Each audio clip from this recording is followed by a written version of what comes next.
केदारनाथ में भूस्खलन के चलते आपदा जैसे हालात बने हुए हैं, जिसके बाद लगातार रेस्क्यू ऑपरेशन चलाया जा रहा है। रुद्रप्रयाग एसपी डॉक्टर विशाखा अशोक भदाड़े का कहना है कि रेस्क्यू ऑपरेशन लगातार जारी है और आपदा प्रभावितों को रेस्क्यू कर सुरक्षित स्थान पर पहुंचाया जा रहा है। उन्होंने अफवाहों से सावधानी बरतने के लिए भी सलाह दी है। साथ ही भ्रामक सूचनाएं फैलाने वालों के खिलाफ सख्त कार्रवाई का भरोसा भी उनकी ओर से जताया गया है। तो केदारनाथ में भूस्खलन से तबाही के बाद लगातार रेस्क्यू ऑपरेशन जारी है। इस बीच एसपी की ओर से तमाम जो जानकारियां हैं वो साझा की गई। इसी के साथ उनकी ओर से कहा गया है कि लोगों को सुरक्षित स्थान पर पहुंचाया जा रहा है। लगातार ये रेस्क्यू ऑपरेशन जारी है और इसी के साथ जो भ्रामक अफवाहें फैलाई जा रही है उन पर भरोसा न करने की बात उनकी ओर से कही गई है।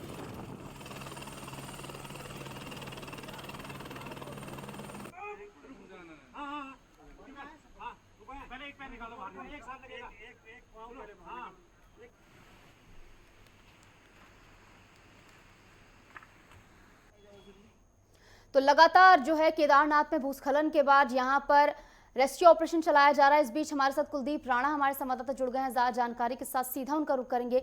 कुलदीप, देखिए लगातार आपदा के बाद जो है यहाँ पर रेस्क्यू ऑपरेशन चलाया जा रहा है, लगातार लोगों को सुरक्षित स्थानों पर जो है भेजा जा रहा है। फिलहाल क्या कुछ अपडेट है, कितने लोग फंसे रहने की आशंका है? सीएम धामी की ओर से भी लगातार नजर बनाए हुए हैं वो इस पूरी घटना पर। निश्चित तौर पे इस केदारनाथ क्षेत्र में जो 31 जुलाई को केदारनाथ पैदल मार्ग पर जगह जगह अतिवृष्टि हुई थी, उसने केदार घाटी में एक बार फिर से 2013 जैसी विनाशकारी आपदा की याद दिलाई है। अगर हम भीमबली, लिंचौली और रामबाड़ा की बात करें तो इस पूरे इलाके में करीबन 5 से 8 हजार लोगों के फंसे होने की आशंका लगातार जताई जा रही थी और प्रशासन द्वारा अब तक करीबन 7,000 लोगों का रेस्क्यू मैनुअल और हेली के जरिए कर दिया गया है।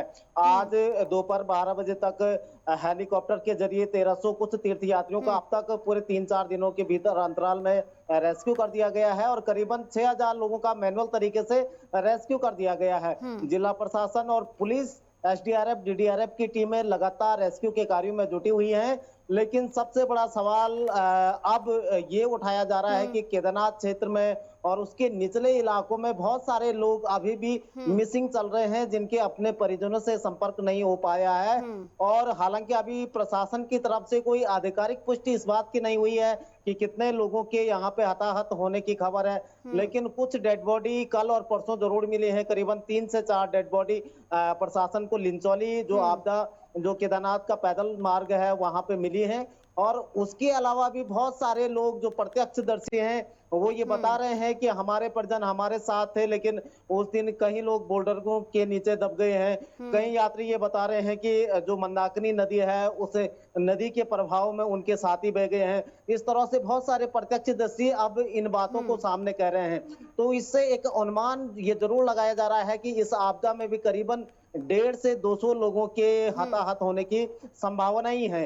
हालांकि अभी तक प्रशासन ने किसी भी तरह से आधिकारिक पुष्टि नहीं की है, लेकिन लगातार लोग सोनप्रयाग जो कोतवाली है वहां पे मिसिंग कंप्लेंट वहां पे दर्ज करवा रहे हैं। हालांकि प्रशासन अभी किसी भी तरह से मृतकों के आंकड़ा आउट नहीं कर रहा है, ना ही जिला प्रशासन कर रहा है और ना ही पुलिस विभाग की तरफ से इस तरह के आंकड़े सामने आ रहे हैं। लेकिन दुश्चिंताओं का जरूर बाजार ये गर्म है कि इस आपदा में बहुत सारे लोगों ने अपनी जानें गंवाई हैं। अब आधिकारिक पुष्टि होने बाकी है। हालांकि आज भी लगातार जो मैनुअल रेस्क्यू का काम है वो जारी है और दोपहर 12 बजे तक हेली के जरिए भी रेस्क्यू किया जा रहा था। बिल्कुल, सीएम धामी की ओर से भी इस पूरे मामले में संज्ञान लिया गया है। लगातार उनकी ओर से आश्वासन दिया जा रहा है कि हर संभव मदद करने का प्रयास उनकी ओर से किया जाएगा। तमाम टीमों को दिशा निर्देश भी उनकी ओर से दिए जा रहे हैं।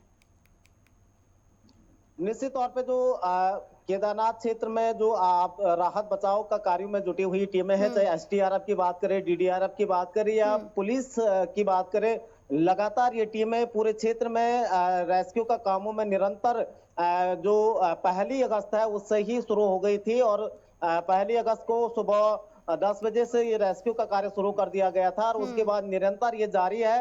हालांकि मौसम की दुश्वारियां जरूर इस पूरे ऑपरेशन में बाधा बन रही है, खासतौर पे हेली के जरिए जिन लोगों को लाया जा रहा है। आज दोपहर तक भी मौसम, दोपहर बाद 12 बजे के बाद मौसम खराब हो गया। उसके बाद हेली के जरिए जो उड़ाने जो वहां पर रेस्क्यू का कार्य किया जा रहा था वो बंद हो गया है।